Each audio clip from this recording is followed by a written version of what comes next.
Look at what these get bugs some are labbing in, and why baby, they're before we different get than this the league normal game in. bugs you may have heard of before. Then I'm going to show you some of these special bugs that are in a grow room that I was working in, and I'm going to show you why, even though everybody knew these bugs were on the plants, nobody ever tried to do anything about it. So the wheat that we grow in the legal industry in Colorado has to be tested for pesticides, mold, yeast, heavy metals, potency, water activity, but it isn't tested for bugs. There are a lot of different types of insects that can harm a cannabis crop, even when you are growing indoors. And commercial crops like these are always trying to avoid infestations from all types of different bugs and pests like thrips, fungus gnats, aphids, and spider bites. Most of these big grows have someone, or in some cases a whole team of people dedicated to maintaining an integrated pest management, or IPM, schedule that consists of multiple fungicides and pesticides that are used to fight against molds.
Sports coverage of the NFL brings us to the heart of Texas and the very wonderful AT&T Stadium in Arlington.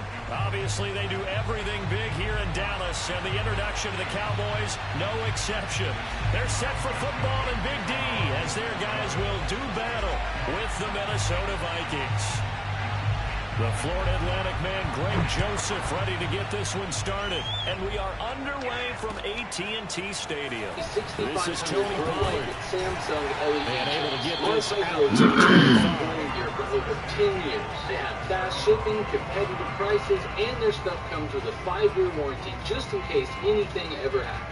If you want to grow your very own herbs at home, go to marshydro.com to start your new garden today. Use the code STRANGESHOW to save some extra money, and you can have some homegrown buds of your own in no time. This little box and all of these little orange and white bags are all full of bugs, and they are everywhere in this garden and all over this weed. But these aren't normal bugs. These boxes release 2 species, and these bags release 2 species. So this is 4 different types of bugs that the IPM team was putting right in the garden and hanging directly on the plant. Now the first carry for and they Ezekiel were apparently spending a big amount of money to do this. And there is a good reason they were doing this, but as you are about to see, everything that's good for the grower isn't always good for you as the consumer. All of these bugs that are being brought in are predatory mites of some kind, and they all love to eat common pests that are harmful to cannabis crops like spider mites, thrips, and aphids. And this is great for the grower because these predatory bugs eat the other bugs that would normally be destroying or feeding on the wheat plant. plants. This also means, in theory, that they should have to use less pesticides on the plants that you're eventually going to smoke. But 6 while I yards was on that working in last this play. garden Here's and they 2nd brought and in these 4. beneficial bugs, they never really lowered the amount Looking of to throw. pesticides. Prescott. I think they were eventually trying to cut back and spray less pesticides, but first they had to knock down the bugs to a low enough population where the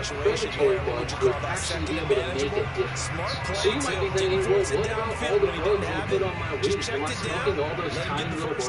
Because the end consumer doesn't really care if we trade out one type of bug for another type of bug. They just don't want to have bugs on their medicine when they get here. Sometimes these bugs can make it all the way to your house. There was once a big story about consumers that had been finding bugs in blood they got in Ontario dispos, where tons of people were posting pictures on Reddit of weed they bought that had bugs all over. All the bud came from a company called Grady Can, and the lead grower defended their buggy weed when he was interviewed on the local news.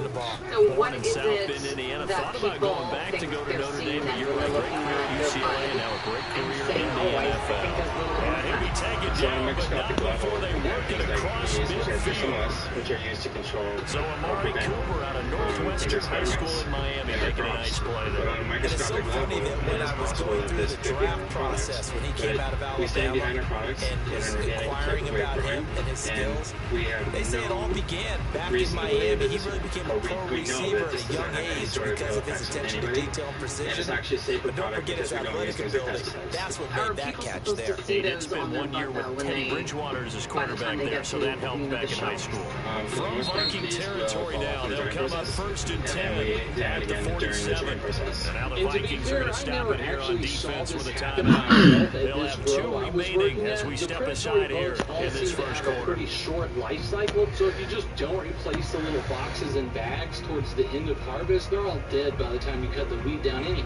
But by the time the weed was all dried and trimmed, I was never able to see any of those bugs in the weed that we had on the shelf. But other people have not been so lucky. What do you think? Would you rather have weed with bugs on it or weed that has been sprayed with good tackle. 2 yards on the pickup there. It'll be 2nd and 8. In the industry, and That's a real nice job there by the defensive front. They just engaged and held their ground. Don't really But want how to about see the guy bugs who all made the over my play? We weed often either. talk about whether But they most take a of the good grows first I step have or seen not. couldn't really get Many away times with you just don't take any using step. Just get your feet beneficial moving, insects get your because body there's just going. too many of And the then once he bad made the bugs read, that are already he was able to make the established play. for the predator last mites run to got a really couple. make any Here's kind of 2nd and 8. difference. So even if they aren't using predatory bugs, they could still be Prescott. using some other types of pesticides. Good shit. Like the stuff that is being sold in this Anthony video Barr by comes cookies rumbling here in in for the Denver. sack. Make sure you watch this Man, video. he got if in you there so ever quickly, buy Charles. What could the prepackaged offense flour, have done 'cause you to don't wanna adjust get and account this. for that? We'll see So you what there. you're hoping is that you figure out and you see and get a clue that maybe there's going to be some pressure coming at you, and you change the blocking schemes. Maybe you go to max protection. The biggest ones, maybe you bring your running back in to try and keep you clean. But in that case, that didn't happen. Zero accountability. Did you know and a that sack lots of the resulted. plants we grow in the legal industry are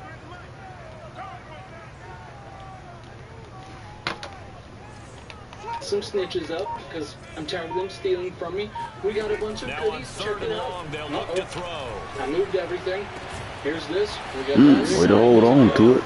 We got our And he's hashes going to ready be to go. stopped Check here it at out. the We got 43, and that is not and near enough to pick one up the bud of the first. apple fritter. They'll get 11, but it'll One still bud lead to a to 4th rule down. them all.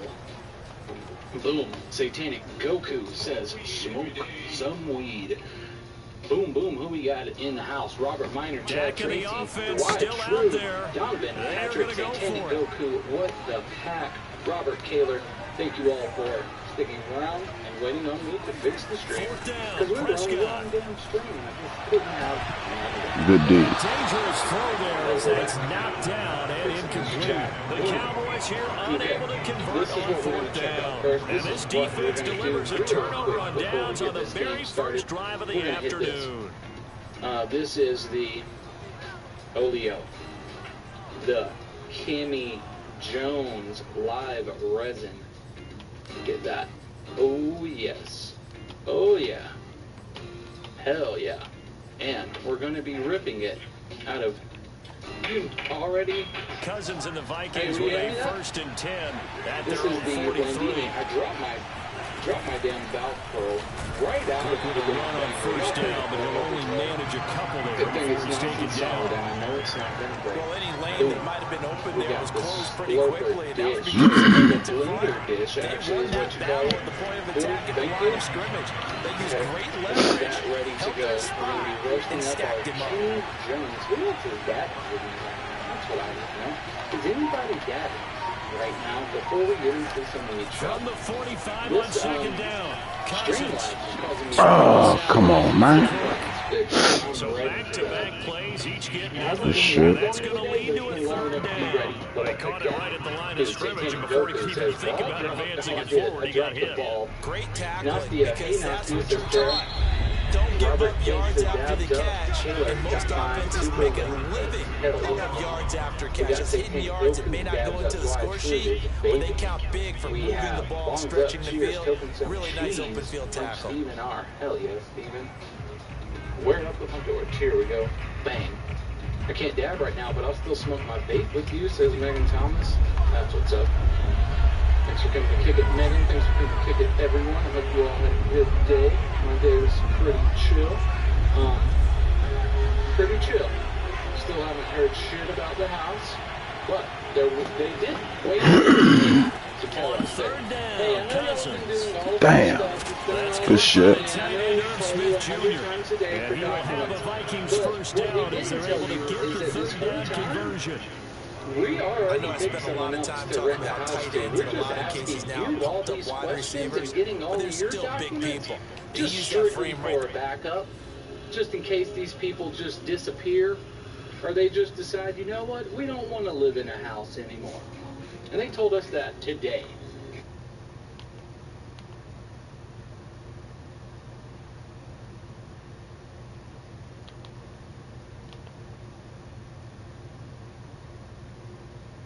Black box.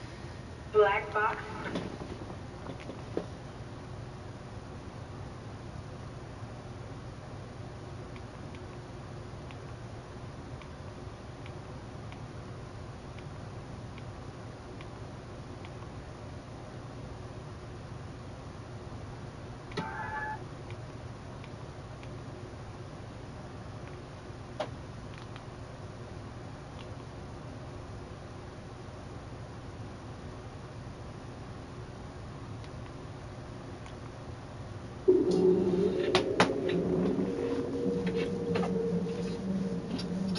Come on, man. I gotta take a shit. Now, you and Lil J. I told you about my boy jail. I told you. And I prayed for him to go to jail. And you know why I prayed for him to go to jail? Really big hit on him and held on to the ball. God uses prison as preservation for black men in America. Not many men go to jail and die. And they do have people who kill in prison. First down, here's Cousins. And complete, right side to Cook. And they'll get him down after a pickup of 8, 2nd and 2. Just about every quarterback is trained to really look downfield first before you come back and make a nice, safe throw. And in this case, that's exactly what he did. Found his running back, let him create some space, and it turned out to be a nice play for the offense. The same words, the same hate that he had before he went in prison. I knew the best thing for him was to be back. They'll throw again. Cousins. Setting up the screen for Cook. Good motherfucking block. Escapes the defender. And down he goes, taking it inside the 10, just shy of the 5 at the 6. That was a beautifully executed screen pass. Let the rushers get upfield. The blocking forms in front. Lofted it to the runner. And now, not only does he have open space in front of him, he's got an escort as well, and they pick up big yardage. They've got 3 tight ends here on 1st and goal to add some extra mass. They'll run with Cook. And he gets him a little bit closer, takes it from the 6 inside the 5 to the 4. Well, they certainly had success throwing the ball on this drive, and not as much running it as we just saw once again on that last play. Stopped after a very short gain. But I wouldn't abandon the run totally, because otherwise, the pass rusher just tee off on your quarterback. Makes it very, very difficult for him in that situation. Calling a gain of a yard as they get a little bit closer here. It's 3rd and goal. His path became similar to almost running a stretch play, didn't it? Trying to find a crease, anywhere to put his foot in the ground and cut back. It just never materialized.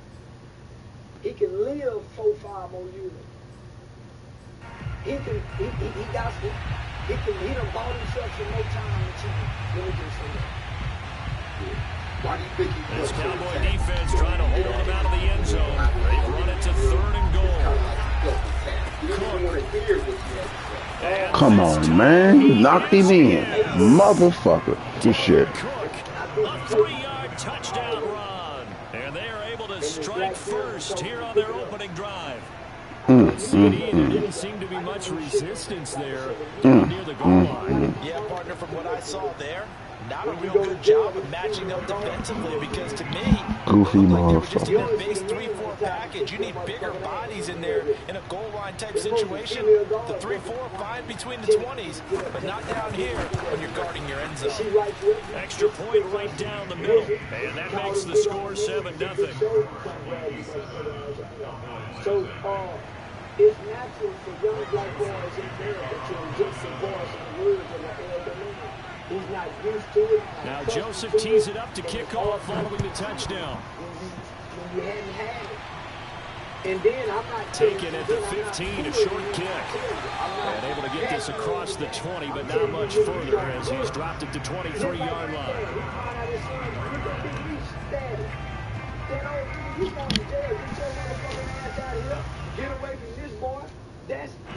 The Dallas offense here set to begin the drive. And last time out, went for it on 4th down, turned it over, gave him great field position, turned it to 6 points, so they've got to recover here, Charles. It's amazing what one decision can do in the chain of events, right? The decision to go for it on 4th down Caused all of that. It caused every bit of it, but it showed confidence. Hey, I've got confidence in you guys. Go pick it up for them. Didn't happen. Also showed confidence in the defense.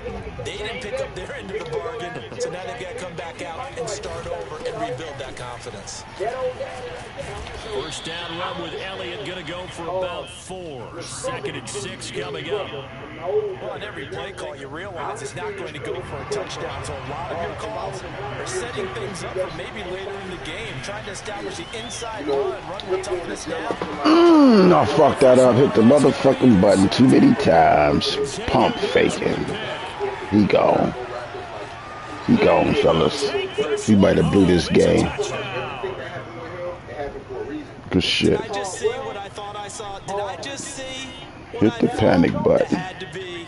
Come on, say it for me. Say it for me. Who picked up that pass? A free safety. Oh, you got to have those great skills back there. Eyes, anticipation, great hands. And of course, can we come back? To take it all the way to the house. Sounds like you're watching your old game film up here in your head. Yeah, oh, that's the dream I had of being that player. Got problems. I just never was. From the beginning, when it was his most dangerous year. Now it's And we got to give him the ball back. So they throw the pick 6. They'll get another shot at it now as this one's in the air. And no return on this one as the fair catch is signaled for and taken. This ain't looking good, fellas. Because now mothers can kind of finally get their healing. Super Mama have finally come out and she, we didn't need. About set for this next drive by the Cowboys offense.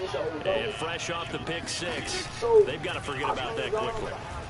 In this case now, the guy throwing the ball, he's got to be like what we talk about with defense. Damn, Dak, don't do me like that, bruh. Short-term memory, right back out there doing the things that he does best, and knowing that taking care of the ball is paramount.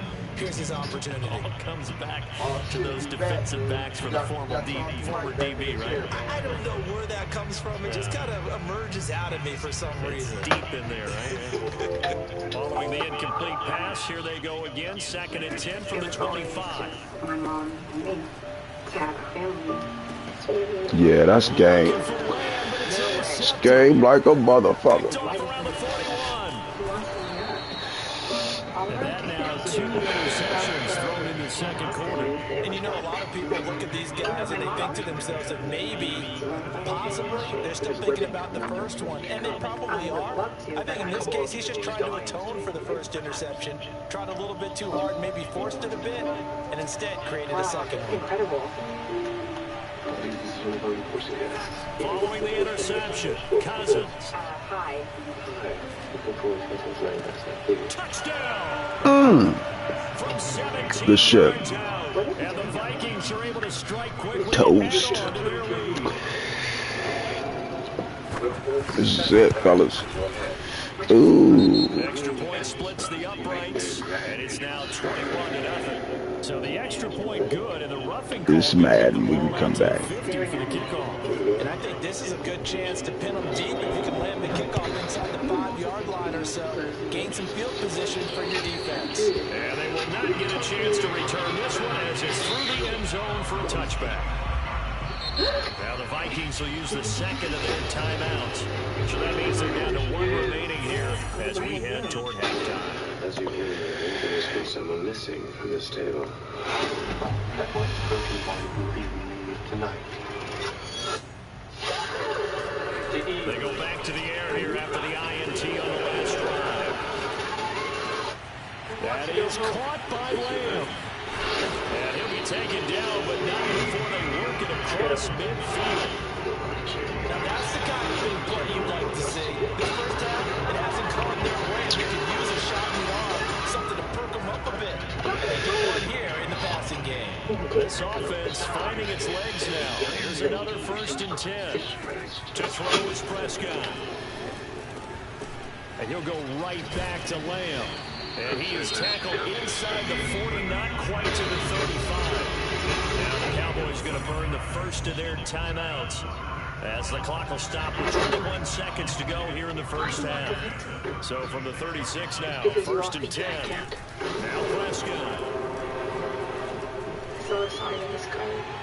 Oh, that was me. Motherfucker. They've given up a few first downs on this drive, but getting the incompletion there, that should give them something to build on and maybe turn the tide. It's my fault, fellas. It's my fault. The incomplete pass here now is 2nd and 10. There's Prescott. He's going to let this Oh, my fault, fellas. My fault. And this is going to be intercepted. Stinking it up. And the Vikings are going to take possession here. It's a touchback, and they'll take over at the 20-yard line. There's something out there. I'm hungry. Here are the Vikings now to start their next drive. And with only 9 seconds remaining, with not much time, we'll see how they play this. And an anxious moment or two there, but they do get him down. So 2 quarters down, 2 remain. Charles and I return after the break. Both teams making their final preparations for the second half of action. So with that, let's get you back out to Arlington, where we rejoin Brandon and Charles. Welcome back. Halftime over. We are ready for quarter number 3 alongside Charles Davis. I'm Brandon Gordon.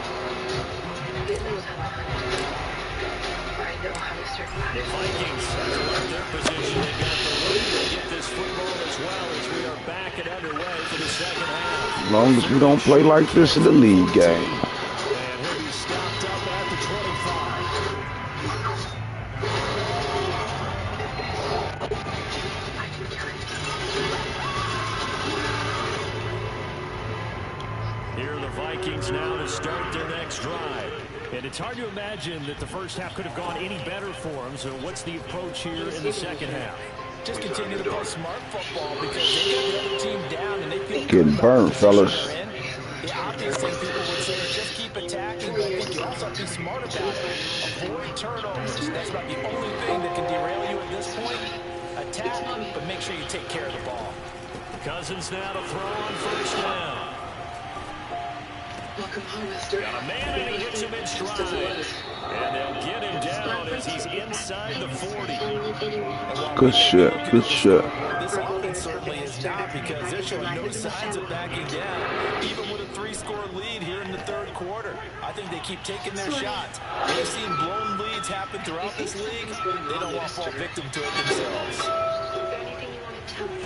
Play fake. Cousins. Lets it fly for Thielen. There we go. Here's one that's intercepted. Picked up by Trayvon Diggs. And the Cowboys are going to have the football at their own 1-yard line. But pretty much everything went their way offensively in the first half, but now an interception. interception on the opening drive of the third quarter. As we know, the key to everything here. Good Madden stuff. The problem is you've got to stay aggressive as well. So where's the line between being aggressive and attacking and being overly aggressive? I think they just crossed it on that one. Glad you hit the panic button. That was a safety. And that'll bring up 2nd and 7. Well, they certainly have been able to get him going and establish the run. So I think it's time to abandon that plan and start chucking it all over the park. And you know who's excited about that? The defensive front. They got just pin their ears back and get after him now. Back there is goal line. It's Prescott. Man open. That's complete to Dalton Schultz. And they'll get him down up past the 15. Obviously, this has not been a banner game throwing the football. So what you got to do, you got to cut it down from us, don't you think? Find the tight end, take some easier completions. Interception last drive. There he hits the reliable target. So that last play gives him a little more space now. Here's 1st and 10 at the 16-yard line.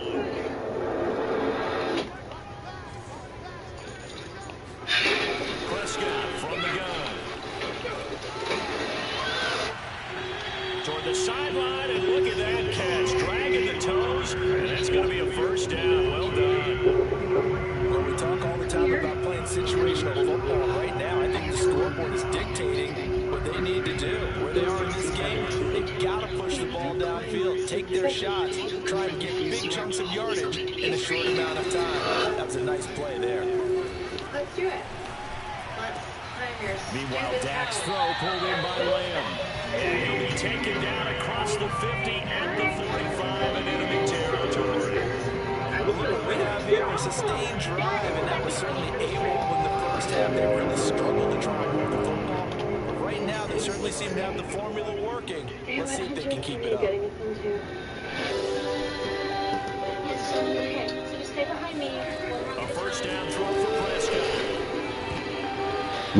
Good deep. Terrific there as it's knocked down and incomplete. It certainly looked like someone was very confident in his ability to fit that one in.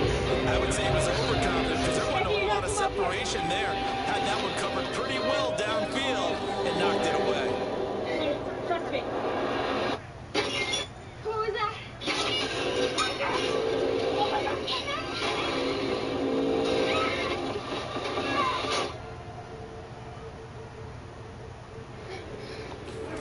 Prescott yet again. Able to hit his target Lamb. And this is going to turn into another 1st down as the tackle is made at the Vikings' 29-yard line. It's taken a while for this offense to get going. A little creaky at the start, but they're oiled up now. A nice throw there, and they're really putting together a big drive. Still in search of their first touchdown of the game, but they're on the move. 1st and 10. Here's Prescott. You're scared of dying. Ooh, good shit. Good shit. Good shit. Good game, cuz. Throwing in the towel. Hi, patient. Hi. I know you're nervous. I just want to have a chat. One more try. No one else can see except for me. Smiling at me.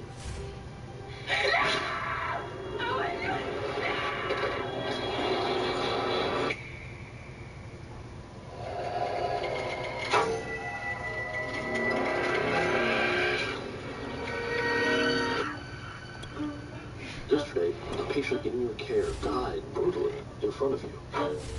I need to find an explanation for what happened. It's smiling at me. It's smiling at me.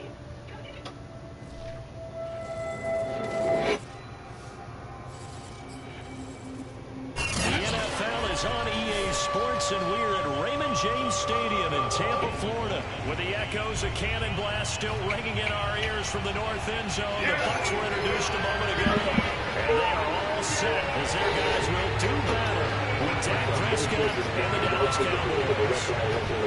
Here's the punter, Brandon Pinion, on to get us started, and off we go from Tampa. Now Pollard. And no chance to get away as they'll get him down at about the 17-yard line.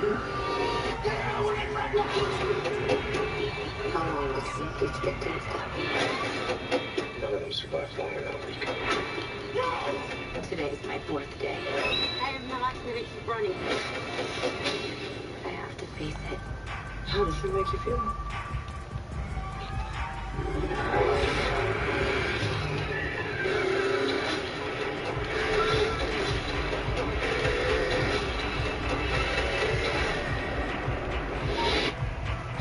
So from the 17 now, here's a 1st and 10.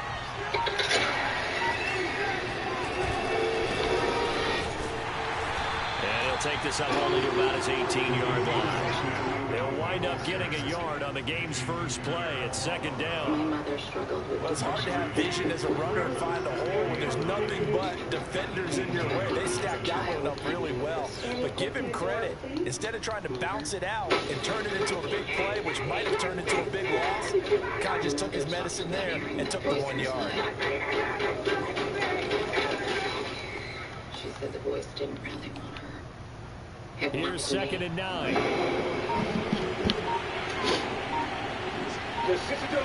Prescott down. Oh, come on, man. Got to catch that shit. They did a nice job accounting for everybody, and that led to an incompletion. There are more possessions reported today than at any other time in history, so we must fight for every soul. Defend us. So trouble already here in an opening drive. This is 3rd and 9.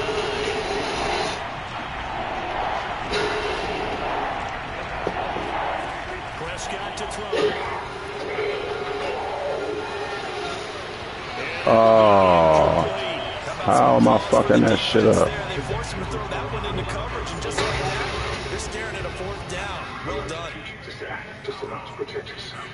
So still a score. We're gonna let our nuts hang, man. Fuck it. Go for this thing on their own side of the field on 4th down. Oh, motherfucker. A surprising move here on the opening drive of the game. And boy, possession here turns over with the football already being in the red zone.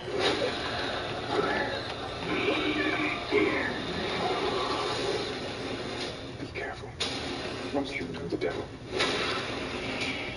So from inside the 20, here's 1st and 10 at the 18. Here's Ronald Jones, first carry for the USC man. They'll take this down for about 4 yards, down to the 15. When you find that kind of yardage, you couldn't be more confident as a ball carrier. And guess what? You're going to go back and tell your offensive coordinator, I'd like to keep carrying it, thank you. Yeah. This is 476 Marbury, right? Yeah, I'm renting this place. Following the pickup of 4, here's 2nd and 6. Yeah. What are we supposed to do? Why don't you come inside? Brady gives this one off to Jones. And he is going to be stopped cold behind. Hold on, I gotta piss.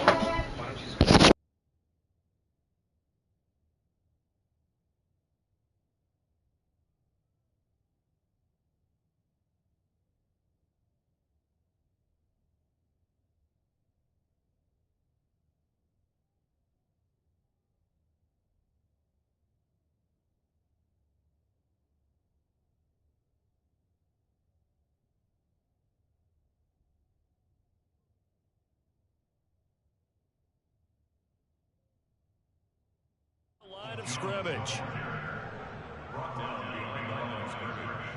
It's a loss of 2.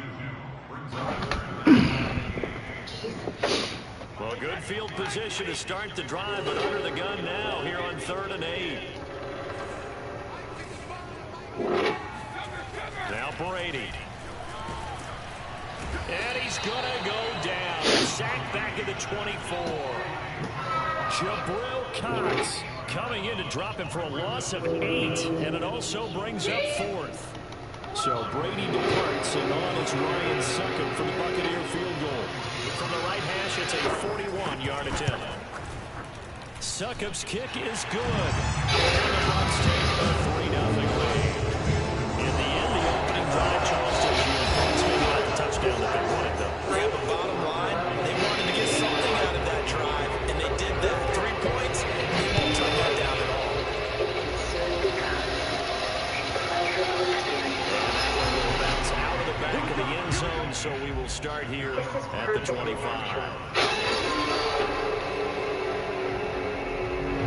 About set for this next drive by the Cowboys offense.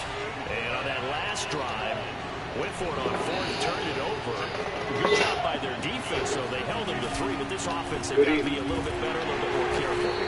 And sometimes when you see these calls on fourth down and they decide to go for it, it's not necessarily the coach saying, I believe in my offense. Sometimes the coach saying, I believe in my defense. I can afford to go for it here, because if we don't get it, I don't think we'll give up more than 3. And that's exactly what happened. That factored in. I do. I think that he had that in his mind going into the game. That I'm going to be aggressive on offense because I'm Ezekiel Elliott going to take it the distance. 20, 10, 5, touchdown. All right, there we go.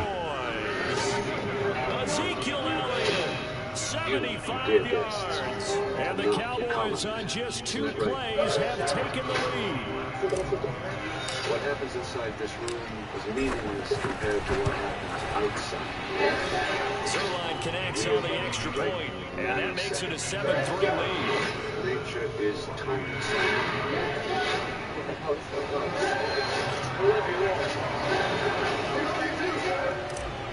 Any questions? Now after the touchdown, it's Zerline. He'll kick it away. Yes, it is. And that'll be a little too hot to handle as it will skip through the end zone for a touchback here. You don't have to be nervous. I'm not nervous. Wow, so impressive. You're impressive. They're going to be obsessed with you. They're not as nihilistic. Bucs offense set to begin their next possession. And after the field goal last time, see what they can get here. At least they got points out of the last drive, Charles. I've never met an offensive coach that didn't want to drive to end with a kick. Most of them want to end with a PAT, right? And in this case, a field goal, they'll take it. Way better than the alternative, which is a punt. But you've met fan bases that wanted that, that weren't happy with that field goal. I haven't met a fan base yet that wants to drive to end with a kick, other than the extra point. That's it. Tackle there by Leighton Vander Esch. 2nd and 10. Most important part. Throwing now is Brady. Into heavy traffic, and it's intercepted. Picked up by Leighton Vander Esch. And the Cowboys are going to have the short field here as they'll take over right at the 50. Well, look, we're watching a quarterback here that's obviously been around for a long time. That's a throw he wishes he had back. He certainly does, but as you well know, this is a guy that's used to taking a few chances, used to fitting it into tight windows. These are throws that he's made before. Didn't happen to get it completed in this case. Credit him with a 1-yard gain there to make it 2nd and 9. Really? Because it looks like we're going to meet. We're going to go look for my boyfriend.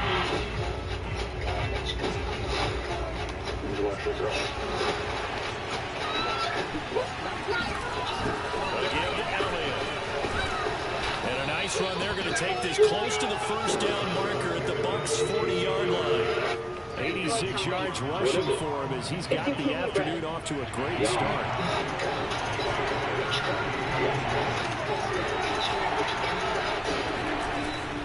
They'll try and run for it with Elliott. Elliott trying to work his way forward, but it looks like he did not make it. Don't worry. Take it easy. After 1, 7-3 the score on EA Sports.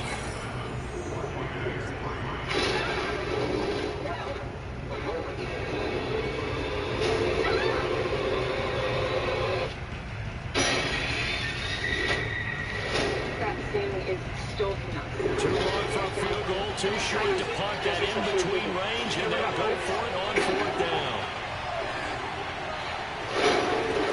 Now Prescott. That's to his running back, complete. And he gets it to the 34, good enough for the first. And that's a big pickup of a first down. And you know that all week, both sides of the ball, offense and defense, are going through every situation. And in this case, the offensive guys had the right play dialed up because defensively, you work on 4th down situations as well. And deflating for the defense. They can't get the stop here. They'll run on 1st down. It's Elliott. And he is met at the line of scrimmage, and he goes down right there. It was Jason Pierre-Paul who was able to get him down. So after the run for no gain, here's 2nd and 10. Oh, yeah?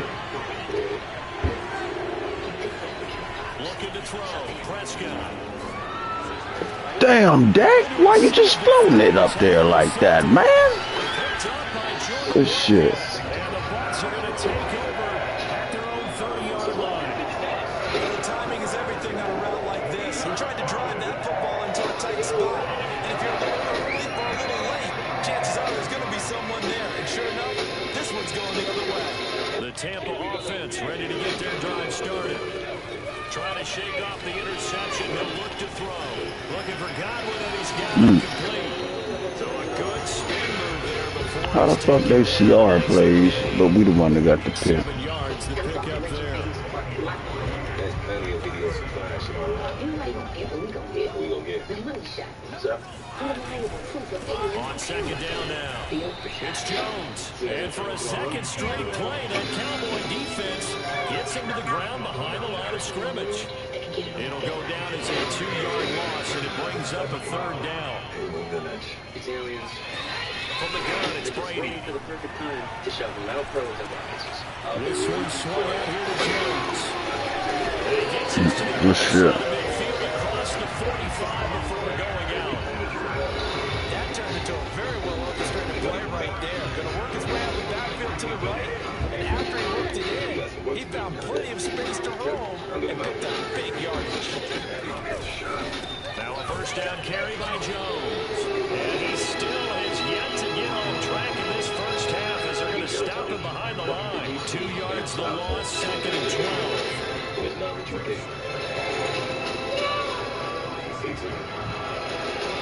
It's a more.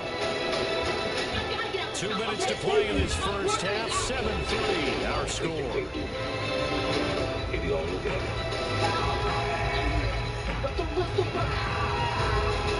The screen pictures. And a reminder that when halftime rolls around, Jonathan Coachman will have all the highlights and analysis of this 1st half of play from our studios in Orlando.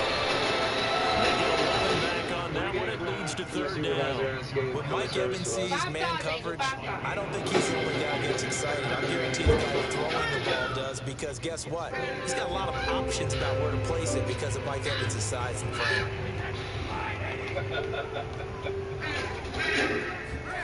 On play action, now Brady. And that is incomplete. More problems here on 3rd down. They've converted only once so far in this 1st half. And you know as well as I do in this league, if you don't win on 3rd down, it makes it hard to win a ball game, because then you're relying on your defense, you're relying on your special teams. You've got to get it done with your offensive unit. Brady going to go on 4th down. And this is caught. It's pulled in by Gronkowski. Good shit. Brought down, but not before they're inside the 25. Both sides were holding their breath there on that 4th down play, and the offense can breathe a sigh of relief. And both knew exactly where the 1st down markers were. You know the defense is trying to guard those sticks and try and keep people in front, but somehow, some way, those guys found a way to pick it up. Anthony Brown there on the tackle. Well, that call makes sense because they've been throwing it well on this drive, and once again they showed passing formation, showed the shotgun, then they ran out of it. That's a nice play by them defensively, though, to hold it to a short game. Out to Miller. Good shit. And that's a more than acceptable rate right there because of zone coverage. And we got a Pisky. This time he waits for his man to come open, puts it right on it, and they pick up a 1st down.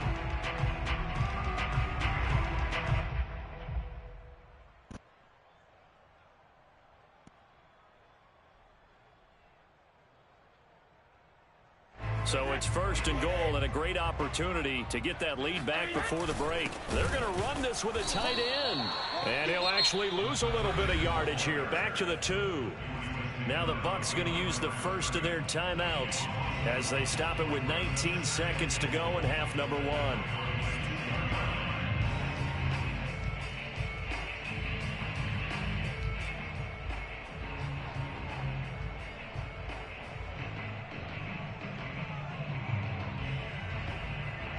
Back at the 2 now. Here's 2nd and goal. Now Brady. And he's got his tight end, Howard. It's a Buccaneer touchdown. Good shit, good shit. O.J. Howard as the first half is winding down. And the Bucs are going to retake the lead. So that really an almost perfect drive as they chew up some clock and wind up scoring late in this first half. Remember, they've got a chance to double dip here because they're going to get the ball first to start the third quarter. So the potential could go up 2 scores before the other guys get a chance to do anything. Extra point up and good by Suckup. And the lead is now 10-7.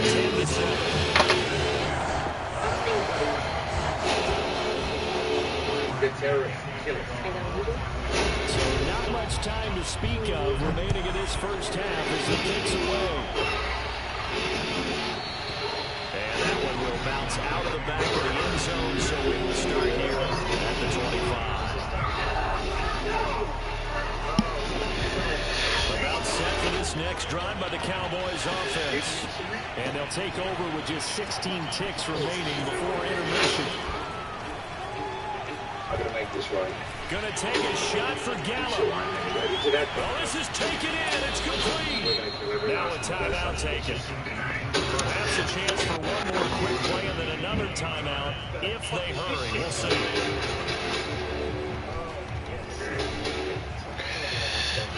A real field flipper there as all of a sudden they've got a first down in the red zone. Prescott.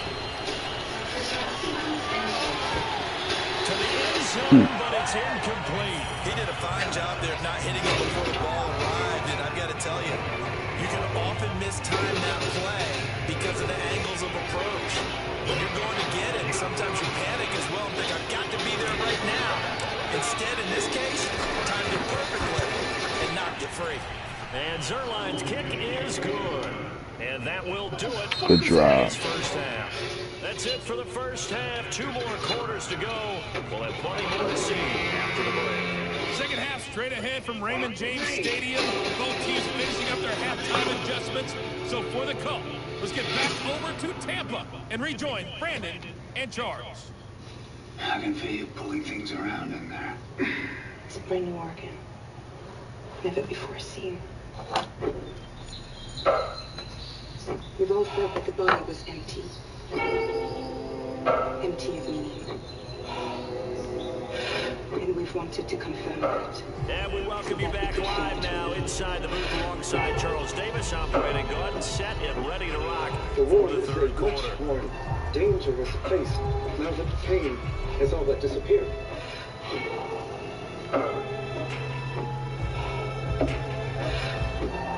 Surgery is sex, isn't it? Is it? You know it is. Surgery is the next sex. I don't like what's happening with the body. In particular, what's happening with my body. Which is why I keep cutting it out. Leaving it lying inside it. Outer space.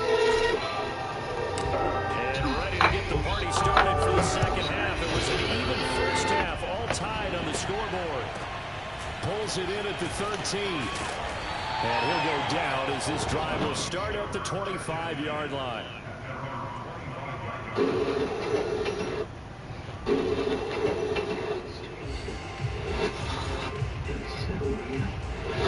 The Bucs offense set to begin their next possession. It's a tied football game here. What do you think, Charles, the message was at halftime? Well, I think that they probably just looked at things and said, we're fortunate that this is a tie game. No need to panic, no need to change a whole lot. We didn't play anything close to our best in the first half, so we don't have to go out and win one for the giver. Let's just go out and play our best football and win one for us. Officially nothing on that last run. They'll try again, 2nd and 10. Brady's throw pulled in by Gronkowski. And they'll get it out just short of the 45 at the 44. And boy, CD, it's one thing to watch a great run, but when it's a great run with broken contact, it's like a cherry on top. That was a nice play. Yeah, that's a run born out of ferociousness. He took on that initial contact and in his mind just screamed, out of our way, and kept right on going and wound up turning it into a big play.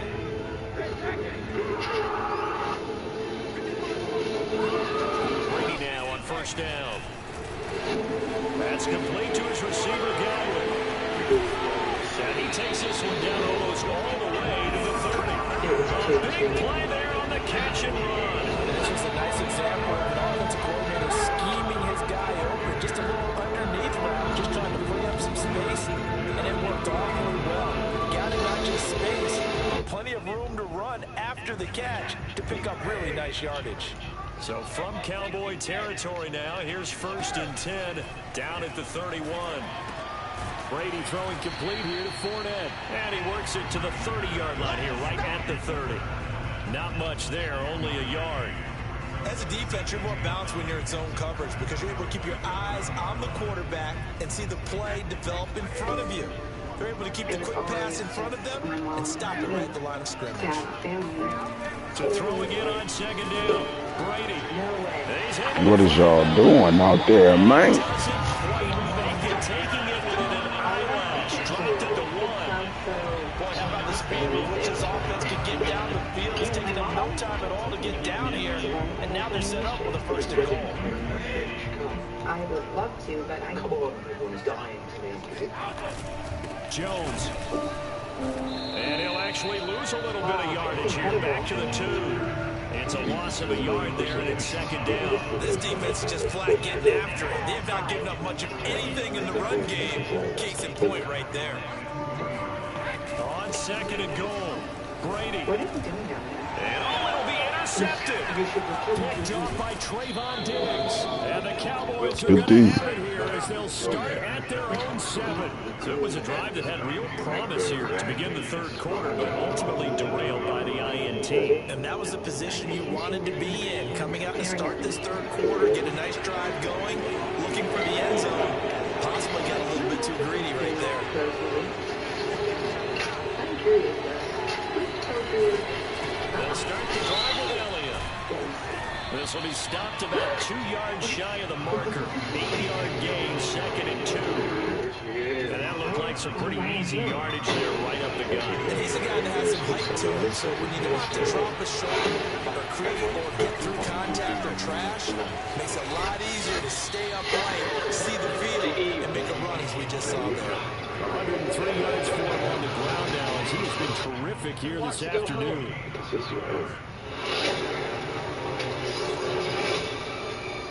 Back-to-back good plays have him on the move on 1st down.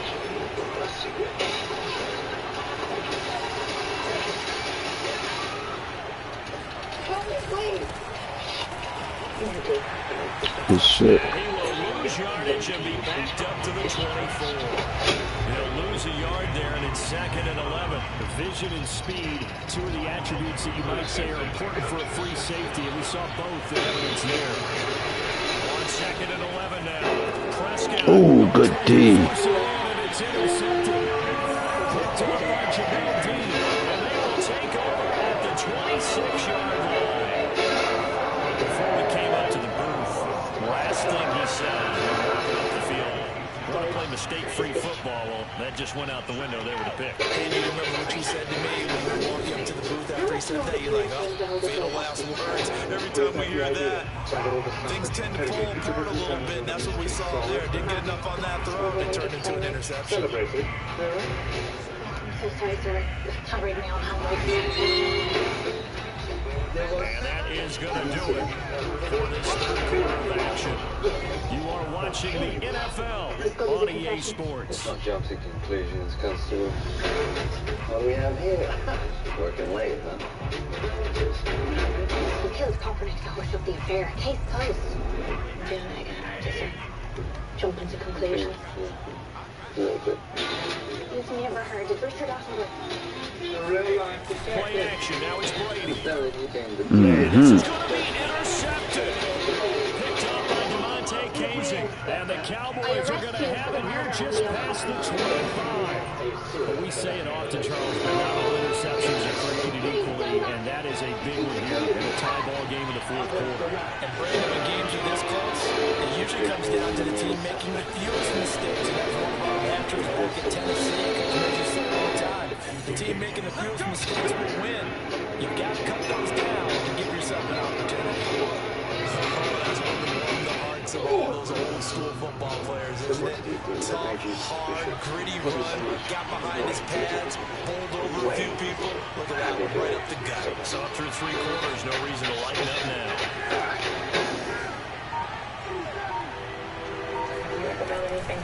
Now Elliott.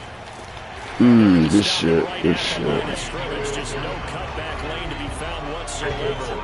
2nd and 10. He's having a big game running the football, but that one will hurt the yards per carry a little bit. Yeah, but the average he's got so far, that's the type of average he wants to take with him in contract negotiations, isn't it? He was handsome, charismatic. Here's Prescott. He noticed me. I guess he's got his man. It's Gallup. And he gets us to the other side of midfield across the 45 before going out. Boy, the evolution of the game and how these guys in plays like that can get out of the pocket, keep plays alive, it just makes things so much harder for defenses. It really does. And we're talking about an era in the game where the quarterbacks are the most athletically gifted that we've seen in a bunch. I mean, we talk about collectively, it's unbelievable. So their ability to move is practiced now. It's not necessarily, oh, he just took off and you guys figure it out. When he takes off, everyone knows where to go now. They know how to run routes, change things, make themselves presentable for the quarterback. It's a lot of time that they put in on it. It's not just your static 1, 2, 3. This is where the ball goes anymore. And he works it to the 30-yard line here, right at the 30. 127 yards rushing for him now as he has been tremendous all game long.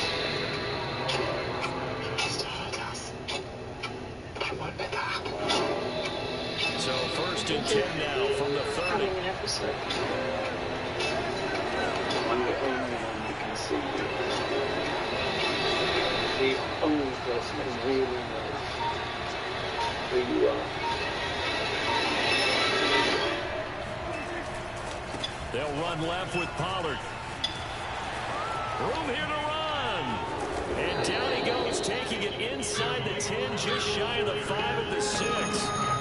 That was excellent from start to finish, from the blocking to the running, just well executed. And now let's look ahead, because after that, how about a little play action, maybe a little bootleg, and get the quarterback out on the corner and give him a little run pass option. And they're right down here looking for 6.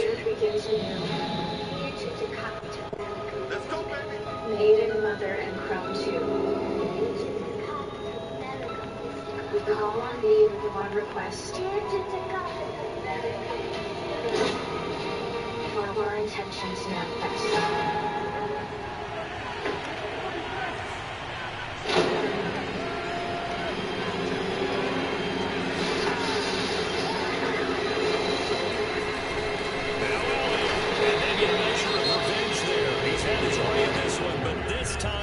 Behind the line. And now we'll see a timeout used on defense as they stop it right out of the break with 1:57 to go in the ball game. Now from the 9, here's 2nd and goal.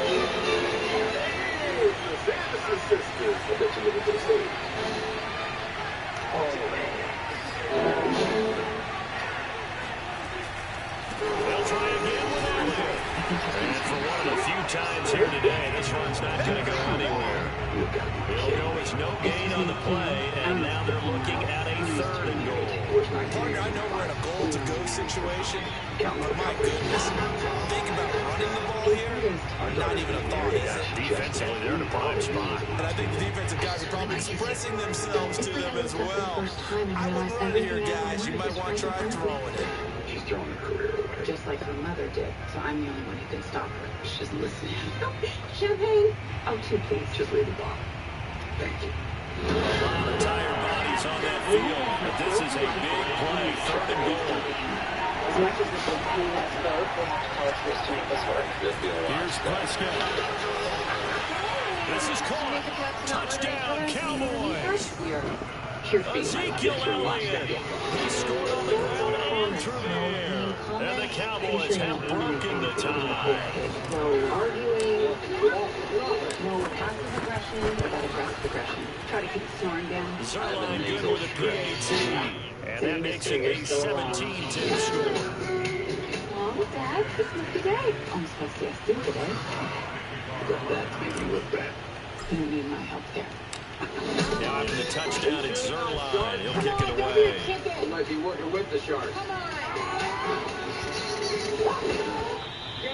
And that one bounces out of the back of the end zone, so we'll start the drive at the 25 on the touchback. I say I'm still doing it. How they look? Disappointed. Do you think we're wrong? Not wrong. Who are we to say that? Lily doesn't know what's best for herself. The Tampa offense ready to get their drive started. They're down here in a one-score game. At the time, it's a factor, but it's not a huge factor right now, is it? It's really not, because this amount of time gives them a chance to run their offense, to go through play sequences, and this is what they work on every week in practice, usually on a Friday. They go into this type of situation, late game situation. What are we going to do when we have the opportunity? They call these plays a bunch of times. Now's their chance to execute them. Well, they have the opportunity now. Here's the execution. Praying for an asteroid. After the incompletion, here now, 3rd and 2. Back to throw, Brady. It's me. Pass caught, Miller. And he'll go out of bounds, it looks like right at the 40. Well, they got the yardage they needed there, picked up the first down, got out of bounds. How about the urgency that they have, as well as understand where they are on the field? If you're not getting paid for something, it's a hobby. Brady to Hobbies are disgusting. Come on, man. Step up. The Bucs going to go ahead and use the second of their timeouts, as they'll stop it with just over 40 seconds to go in the game. Lie down. Do that past life regression. What? You should So signs of life in what's been a dormant offense in the second half. Here's 1st and 10. Now Brady. Oski. Oh, come on, man. Pick that shit off. That's certainly not the worst thing. It stops the clock and lets your offense catch its breath and lets us exhale a little bit. Now I expect them to call a couple plays in a huddle, so they're ready if a tackle happens in bounds. So now 2nd and 10 after the incompletion on 1st down. Are you sick? You sound weird. To throw is Brady. I'm Max Aunt Rita. Oh, he's going to let this go for the end zone. Okay. Good game, cuz. Good game. Picked off by Anthony Brown. Ladies, meet for your wine club every day. And the Cowboys have just about sewn up this football game. Well, you can see what they were trying to do and just send those guys out there to make a play, but that is a costly interception. Yeah, it's kind of like the backyard. Everybody go deep, and let's see if we can find someone. 4 verticals in the route. Any other time of the game, I love the call. But here, you're not going to hold safeties, you're not going to hold corners with any looks, because they know what the situation is. Ends up throwing the interception. They'll run with Pollard to begin the drive. Because you're showing the world to you. A nice long pass to the 30-yard line there. So they'll come up after the gain of 7 on a 2nd and 3. People are dying for her. We got a man. This guy's Deep for Cooper. And that's caught inside the 35. And he is Good game. out of bounds, but not before taking it down inside the 30. So this one will end in a victory for the Dallas Cowboys. And it was their defense that really made the statement after the break. They pitched the second half shutout. Yeah, think about the team that just got vanquished. They did score in the second quarter. Do you think they thought at all that that would be their last points in the game? No, but what a second half. The adjustment, whatever they did in the locker room, it certainly worked. It certainly did, and you're exactly right. Whether it was an adjustment, whether it was just more focus on what they planned to do going in, whether they just played better, whatever it was, it all came together in the second half, and no points were allowed. That's a great way to close them out. It takes a certain kind of mindset for the deep cave diving. You have to be a bit nuts. That's very, very dangerous. High water level and a low visibility. Barely shoulder wide, pulling against very strong currents.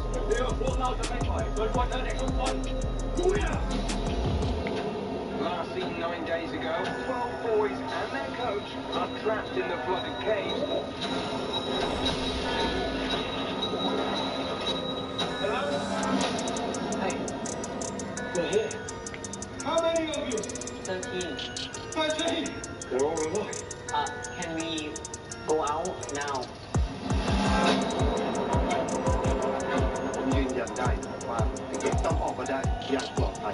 You're talking about the 5-hour dive.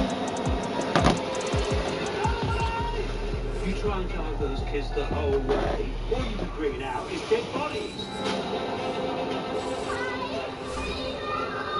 With oxygen running low, the entire nation is anxiously waiting for what will happen next. What are you thinking? Just a crazy idea. But a skill none of the rest of us have. It's insane. It's unethical. It's illegal. Man's only die. Until that time, we'll be bringing him out there for sure. So you are expecting casualties? Yes. I expect casualties.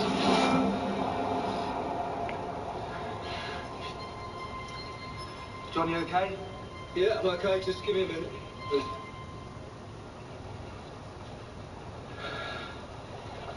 Okay. We can make it.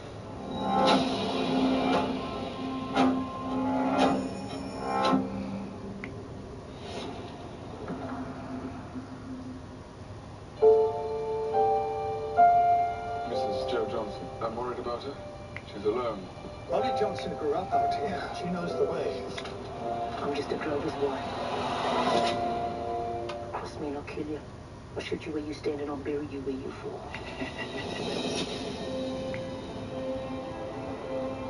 Welcome to Everton. There's more than you bargained for. Walking straight into a murder investigation. 6 people dead. Probably a narrow man, sir.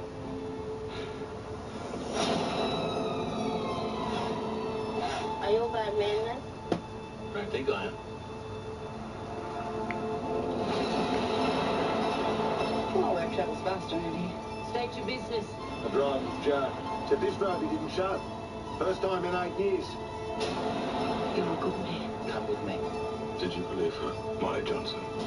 Her husband waving his hand and seeing the children. Somehow it didn't ring true.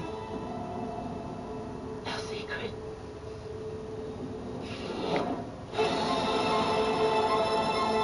Too many whites, too many guns now.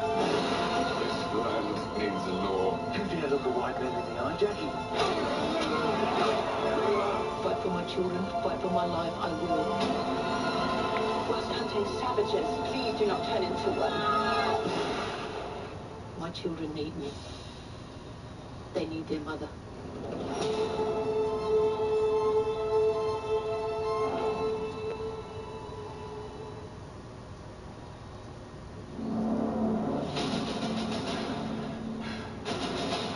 Don't you let them get away. Look, Evie, you know that. You know leaving like your choice.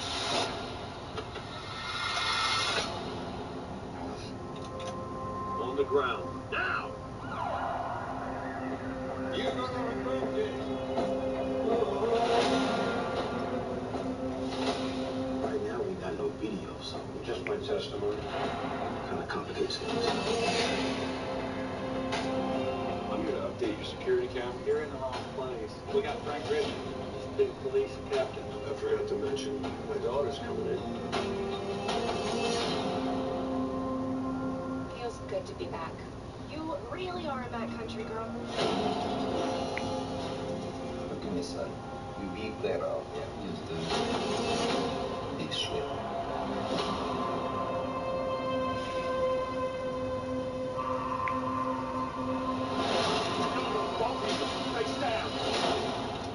Where the hell's he at?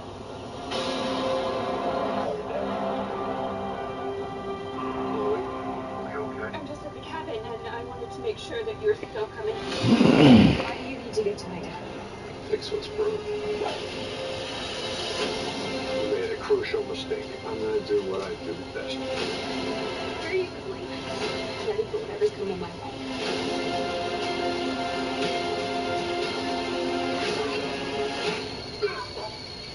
Hey, nice and tight. Game over. Send it back down.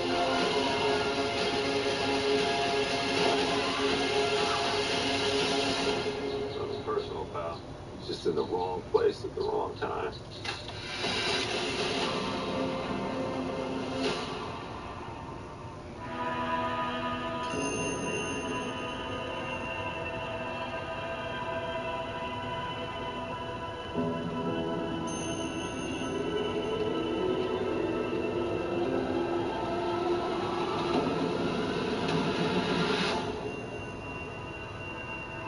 Quem não tem compromisso com Deus faz o quê? Faz coisas ruins. Não se deixe influenciar pelas pessoas. Repete. São vocês que vão influenciar os outros. Prometo aceitar Jesus no meu coração.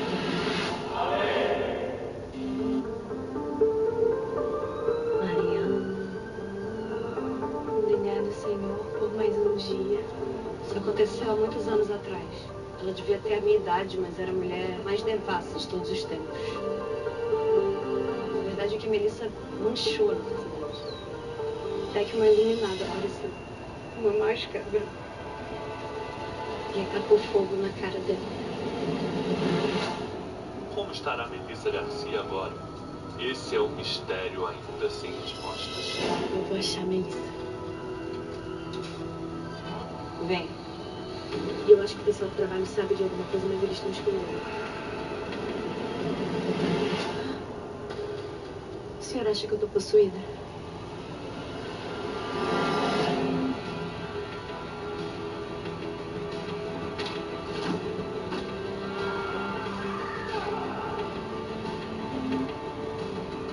Uma vez eu li que os nomes de garotas que começam com a letra M são nomes de meretrizos, Marias Madalenas, Mariana.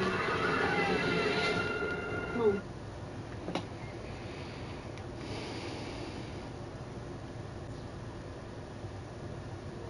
There was a time when the world was so young. There was a time when the place, dude said he was from LA, so his antennas were already up.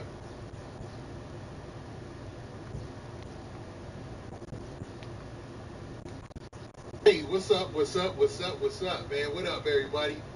What's up, man? Who we got in the house today, man? What's going on, man?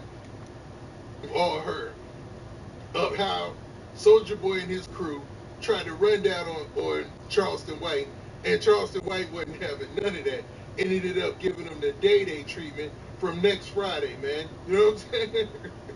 Or Friday after, yeah, from next Friday, man. This is funny, man.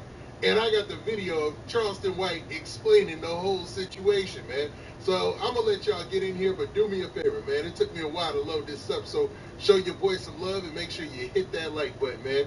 Everybody run up them likes, hit that like button. And who we got in the spot? We got Portland, Jamaica in the spot. I see you. Boy, use Mace. I'm with you. And the way he tells the story is funny. I'm sorry. I don't usually, I take Charleston White for something funny, man. Hilarious. But this is funny, and this is real life. And Soulja Boy ain't said nothing yet, huh? He ain't made one comment yet about this situation. Man. And the way that Charleston White told it, man, Soulja Boy and them was running, dog. What up, Chattanooga, Tennessee? What up, Chicago, K-Town in the house? What up? I see you, Chattanooga. What up?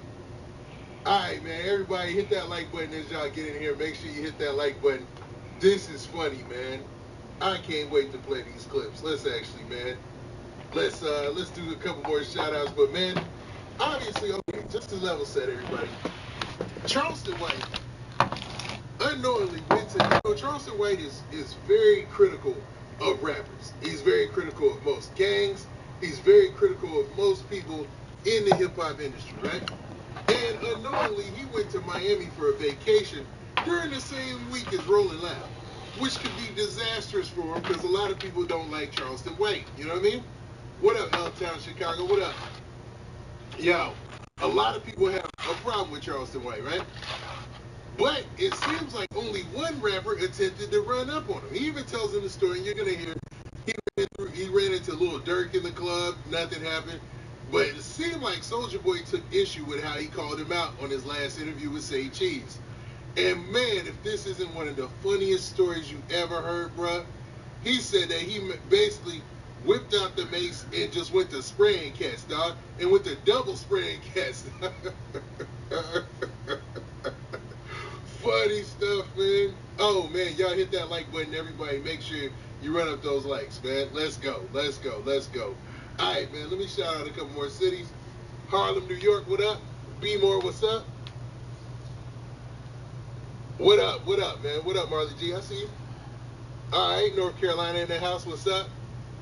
All right, man, this is just too hot. And plus, these clips are rather long. So, man, let's go ahead and get it started, man. Let's play Charleston White's video, or at least his explanation of what happened. You know what I'm saying? I had to cut it into parts, and I got 2 different parts to it. So, you know, they were long, like I said, so y'all bear with me. So let's start here.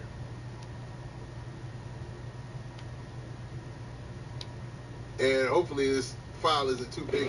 There you go. Now, I seen this Nipsey Hussle look right here, standing in the doorway, smoking him one.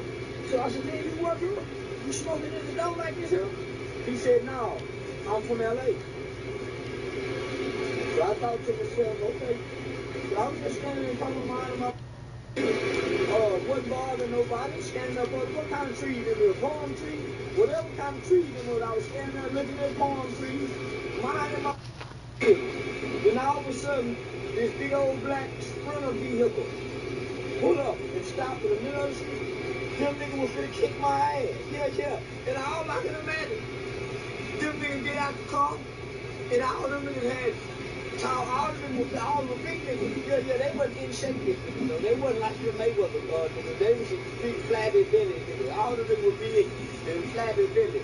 Most of them niggas probably couldn't do that. Niggas shit so big.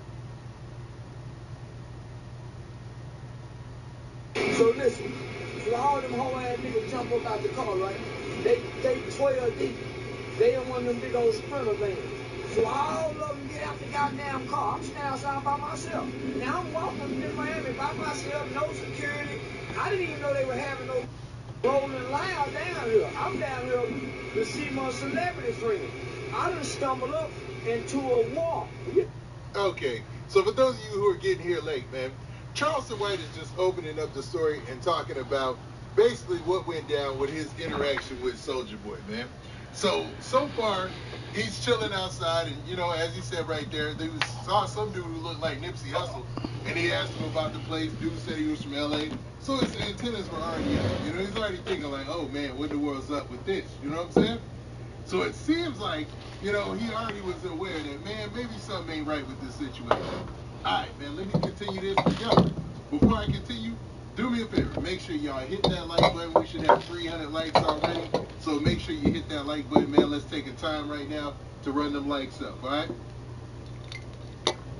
I'll give y'all like 30 seconds, man. Then we gonna get to it. You know what I mean? Let's go. Run them likes up, man. Let's ride.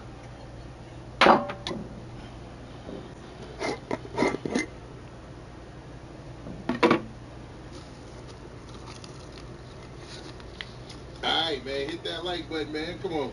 Likes are for free. Alright, so let's continue. So he's going to continue the story. I was in the club last night with Lil Durk. Yeah. They should say, you know, Lil Durk up there. I was drunk, buddy. So, yeah, I was really standing on the couch. So listen, I was by myself, no security. I'm telling you, all by myself, no security, no gun, just me and my mates. I ain't got no regular kind of mates. I don't know what kind of mates y'all think I got. Y'all think I've been...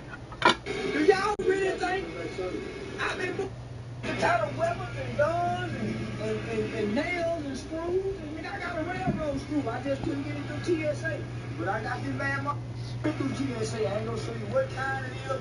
This is bar jail mace. This is jail mace.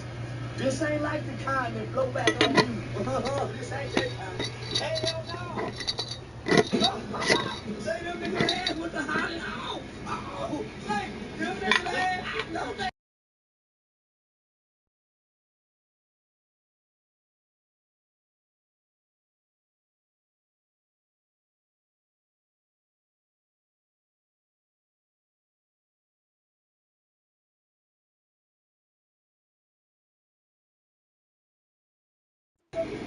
Enjoying the walk.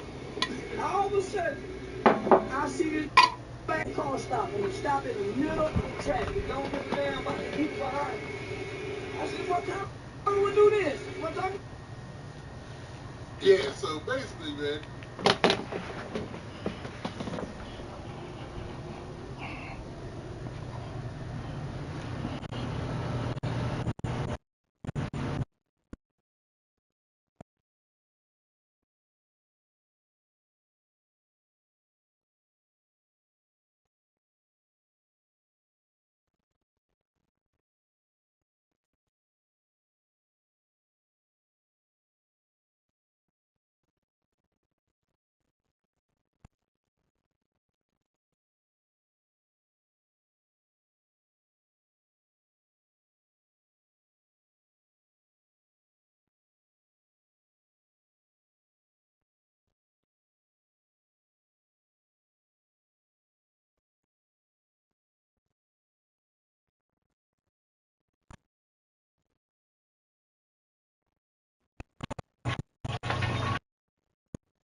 It's gonna get funnier, but man, obviously, you know, he can see something was up, man. A black car, a black Sprinter van, just stopped in the middle of traffic like that.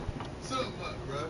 Now this is to be thinking that far ahead, though, man. Like Charleston White, we've seen the videos of him with all the weapons and stuff on him, and you know all the weapons in his crib.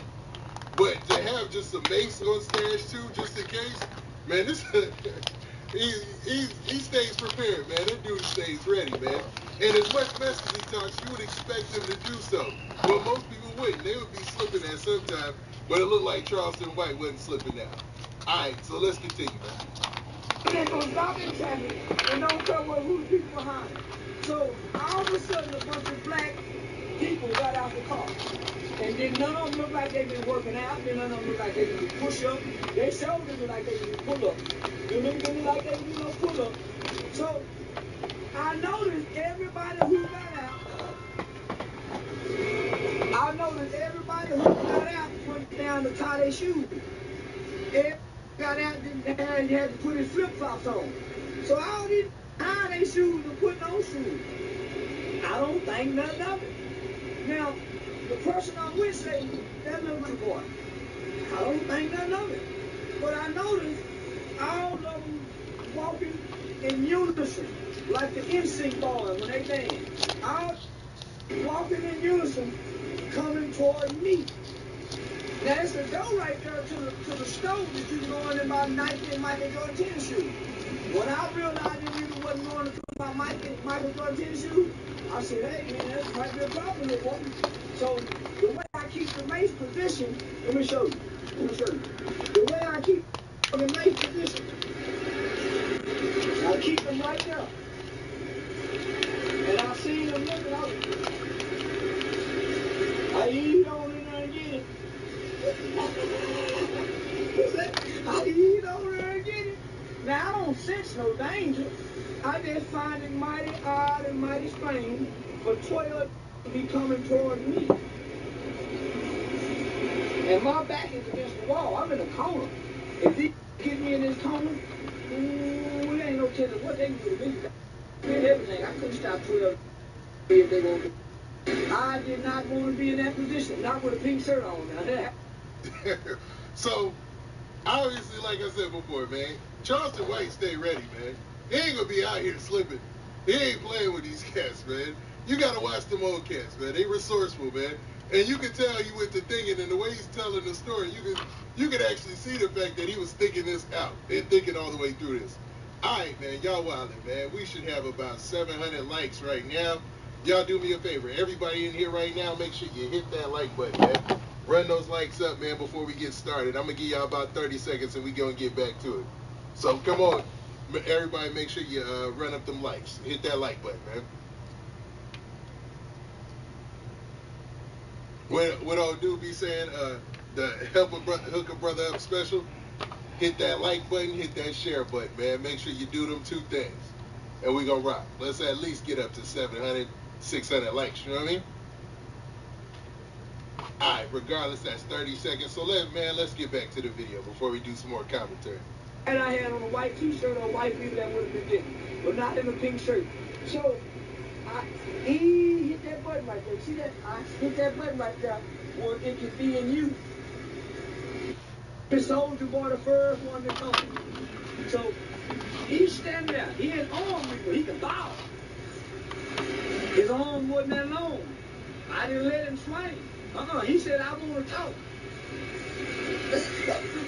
Now I could have been overreacting. Now I'm sorry, soldier. I wasn't planning on killing.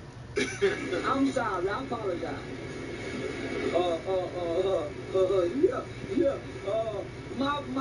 My granddad always told me it is much easier to say I'm sorry than to ask for forgiveness. So I just want to say I'm sorry if I made sure and I was overreacting. But this is all I can think. It's 12 toward me. Not one said, hey, nigga. Didn't nobody say hi. Didn't nobody say, hey, that's Charleston. Wasn't nobody smiling. Didn't nobody say, we finna get you. Didn't nobody say, no time. Wasn't nobody saying nothing. So what was I supposed to think? What was I supposed to know? And there's a bunch of niggas, and they're all tall. I'm tall. He was the only short nigga. The rest of them were taller than me and him. So, and one nigga had on a white beater. He didn't even look like he belonged. So, I hit him. So what I did, I lay on the button on soldier. I hit his ass up. I lay on his ass. Hey, and the rest of them niggas. Yo, he's enjoying this, boy. It's like he knew he was going to catch him a rapper slipping. Or a rapper would think that he'd be slipping and he'd catch them. You know what I'm saying? He is loving this, bro. He said he laid on him. All right, man, let me continue. I'm going to stop stopping it, man. Let's go. See, I learned from working with the police that you always spray a nigga from here. You go across the eye, hit that nose area. By this time, they saying, and hit that mouth. By this time, I'm getting their ass. You hear me? Oh, I done sprayed the crew. Now, I get the whole crew. Now, one thing about this boy I got here, it ain't like the other mace that make you sneeze, make you cough. How you? This mace here, it don't just burn. It make you delirious too, like the police flash bangers when they throw them in the throat house and they go, boom! They make you delirious. I'm sitting here watching confusion on them niggas' face. They didn't know if I had hit them. They didn't know if they had been shot. They don't know if they had been tased. They didn't know what had happened.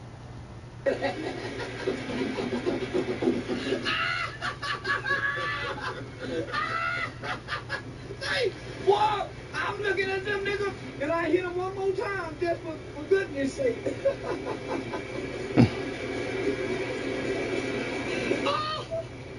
Hey, I hit that one more time just for goodness sake. Hey, that nigga soldier boy say,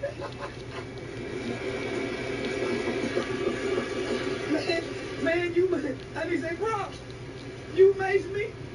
Yeah, nigga.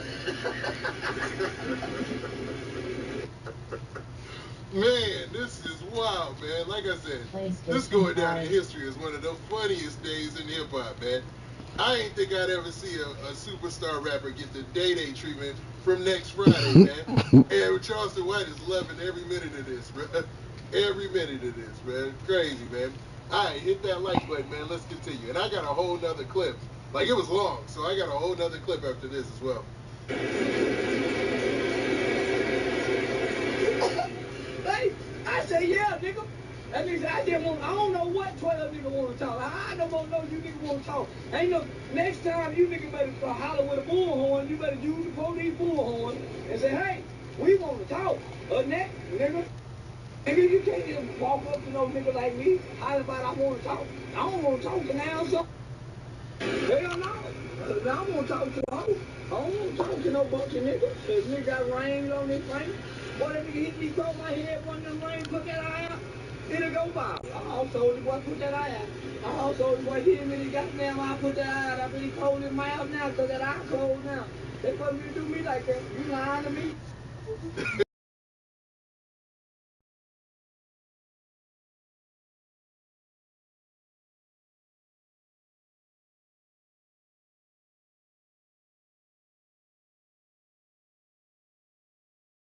address him saying, I want to talk. And Charleston White wasn't here. None of it. He said, forget that. 12-on-1, I'm going to just get to spraying this mace, man. And he said the kind of mace that he has, man, it hits you like, you know, like no other type of mace. You know what I'm saying? Like you can't just rub it off or whatever. So they went to running away, man. I was like, what? So Soulja Boy and them took the L? That is wild, bruh. But let's look at this. I have another clip, man. Let's look at this right here. Boy, when that mace hit their ass, them niggas went to oohing and eyeing.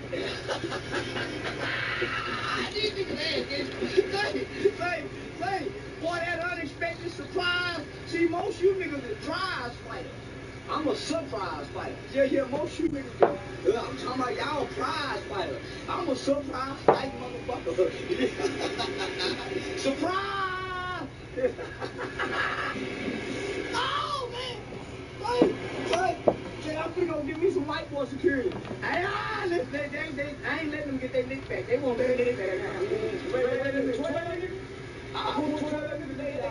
Me, this motherfucker. Me, I want 12 niggas ass. And they got right back there. They turn around so peaceful. Hey, boy, they turn around so goddamn peaceful. And no, they just want this brother. Get that back.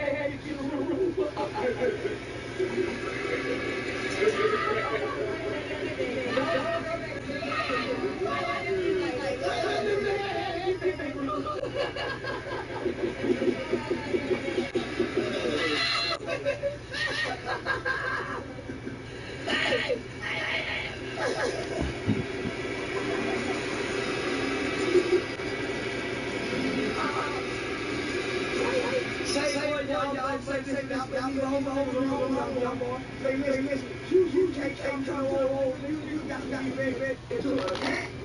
All that goddamn on the call me hit me across the head. What 12 you gonna talk to me for? Who I want to listen to 12 is on me. Yeah, head when you feel like what's going. And somebody gonna try to hurt you. So now let me stop this before it gets started. Hey, say what you want about Charleston White.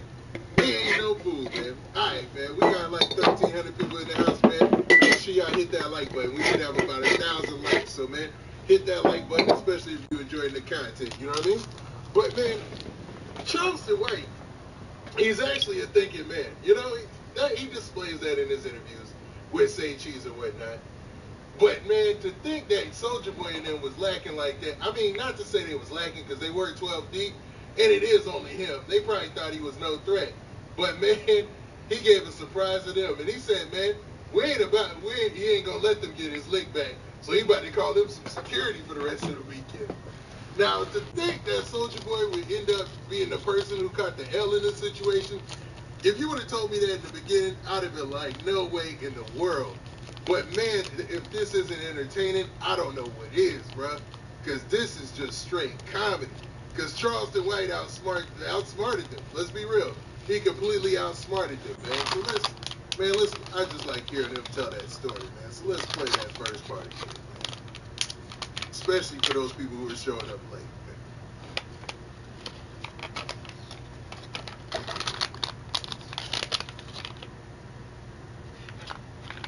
Oh yeah, y'all make sure y'all hit that like button, man. Run them lights. Now I seen this Nipsey Hussle looking like him standing in the doorway smoking him one.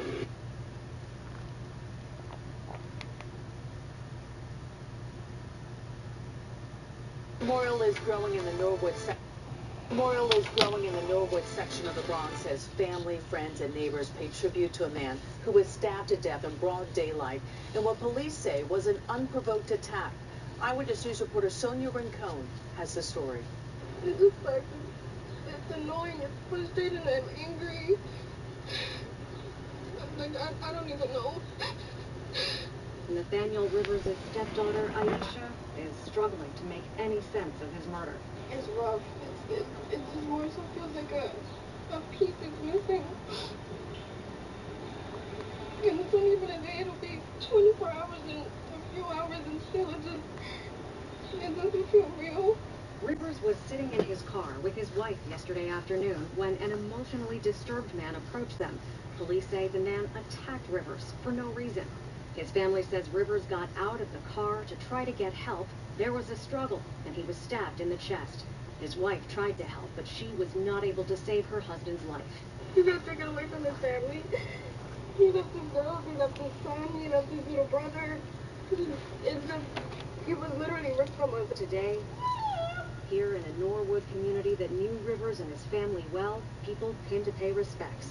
Everybody in the neighborhood loves this man. He's known everywhere. You're going to see a lot of people come to share love and support. That's why it kind of hits hard for everybody. It kind of just feels like he knows everybody that lives in all the buildings on this block, all the houses on this block. All the kids love him. Now a family will have to carry on without a man they describe as their rock. He loves my mom. He loves all of us. He loves my niece. He loves her so much. And I just feel like his family got taken away from him. He got taken away from his family. Police arrested 19-year-old Franklin Mesa not too far from where Nathaniel Rivers took his last breath. He's now facing several charges, including murder and criminal possession of a weapon.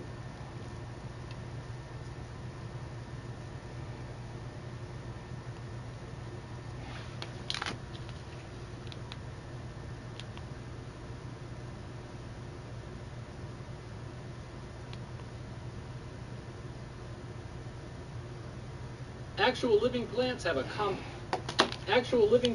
complex terpene profile, and one plant can contain over 150 individual terpenes. But these botanical terpene blends are not the same thing. Terpenes are responsible for the smell of pine trees, lavender plants, fresh oranges, and that dank smell that comes off your favorite bud. But terpenes do way more than just give your bud that great smell. They also determine how you will feel and what medicinal benefits you will get. And since these terps are so tasty and so important, companies everywhere are infusing edibles, topicals, tinctures, and vape oils with all kinds of different terpene blends to create custom flavors and effects. And depending on what product you get, you could end up with real cannabis terpenes, botanical terpene blends, or even synthetic terpenes made in a lab. We're about to cover the differences between all these different types of terps, and we're going to look at why these fake terpene blends just aren't the same. And we learn fun facts about weed like this every week, so make sure to subscribe if you want to put some nuggets of knowledge into your strain brain. Natural cannabis terpenes help the plant grow by repelling harmful insects and attracting pollen spreaders. But they also play a huge role in the medicinal properties of the plant. A 2018 review showed that CBD with the full spectrum of terpenes was 4 times more potent than CBD isolate alone, and it worked better to treat epilepsy. And a 2021 study found that terpenes mimic cannabinoids and produce similar pain-relieving effects, which are amplified when the two are used together. So the science on terpenes is still very new, but what we have learned so far has taught us that terpenes are very important for the way cannabis will make you feel and the medicinal benefits you will get from a given plant. There are 12 to 15 main terpenes that usually show up on analytical tests in large amounts, but we know that cannabis also produces hundreds of other terpenes in very small trace amounts. Most analytical testing only shows us the main terpenes, so most of the time we don't even know everything that is in our plant sample. But as more research keeps coming out, we are finding that these terpenes play a vital role in the way cannabis affects the human body. There are also fully synthetic terpenes, and synthetic terpenes aren't made from a plant at all, but instead are made through chemical manipulation and blending in a lab. Synthetic terpenes attempt to mimic the smell and flavor and effects of real terpenes, but they never really quite get it right. These synthetic terpenes can be made in really large amounts, so they're really cheap to use. But synthetic terpene science is still in its early days of experimentation, and we still don't have any evidence to prove that these synthetic terpenes are even safe to use. There's also a third option, which is botanical terpenes. Botanically derived terpenes are terpenes that are derived from plants, just not from cannabis plants. These are the exact same terpenes that are in cannabis, but they are just extracted from another botanical source. Most of these are considered food safe, but there is still very little information known about vaping. So you might want to stay away from synthetic terps, but botanical terpenes seem like they would be alright. I mean, they're made naturally in other plants, and they're the exact same terpenes that are found in cannabis. But botanical terpenes have their problems too. Chemical News and Engineering claims that some companies are infusing products with non-cannabis terpenes at concentrations much higher than what is naturally found in cannabis flowers. And when you're getting into terpene concentrations of like 15% and above, it can really be irritating to your lungs and even your skin. Has this ever happened to you? Leave a comment, let me know if it has. But even if you are using botanical terpenes in what you think are safe amounts, you will still never be able to recreate the very complex terpene profile from a real cannabis plant. They might test for like the top 15 terpenes in a strain and try to recreate the smell of those top 15 terpenes. But they aren't even testing for a lot of the terpenes that are in the plant that are only there in really small trace amounts. So it might smell really close to the strain you're going for, but it won't ever exactly be like the real thing. To really get the terp profile the same as the plant grew it, you would have to match every single little compound in terpene that the plant grew, and you would have to match them all in the same ratios that the plant grew it with. But that isn't what's happening with these botanical terpene blends at all. They're just trying to mix a few of the main terpenes to get something that smells close. They usually aren't thinking about the medicinal benefits of the terpenes at all. And for that exact same reason, even cannabis-derived terpenes that are added back into the product at the very last step of production aren't always the best. If they didn't extract all of the terpenes from the living plant and then reintroduce them back into the product in the same exact ratios as what was in the living plant, it might not work as well as the raw plant would have. And even though we do still have a lot to learn about the science of the entourage effect and how all of these terpenes and cannabinoids work together, we do already know that they work better when they are together in something like a full spectrum extract. Full spectrum extracts have all of the terpenes and cannabinoids that were present in the living plant, and they all work together in the entourage effect to give you the best possible buzz and medicinal experience. Just watch out, because some companies will claim to have full spectrum CBD products when they're just adding in a few botanical terpenes at the end of the process. Make sure you always check the actual ingredients and the lab test for all of your products. And if you want to stay up to date with new fun facts about weed every week, make sure you click that subscribe button. We do live stream smoke session hangouts every Monday and new fun facts about weed every Thursday.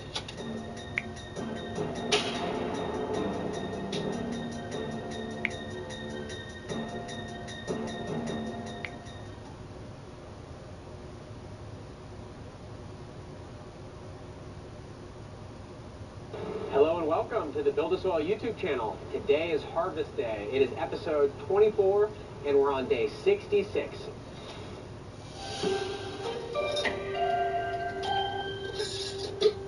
We're in the 10th week right now, but we won't finish it because it's time to harvest. In the last episode, I discussed the trichomes, where we're at, how we could have gone maybe a little longer and some went a little too long, which means we're at a pretty good target to do a full room harvest.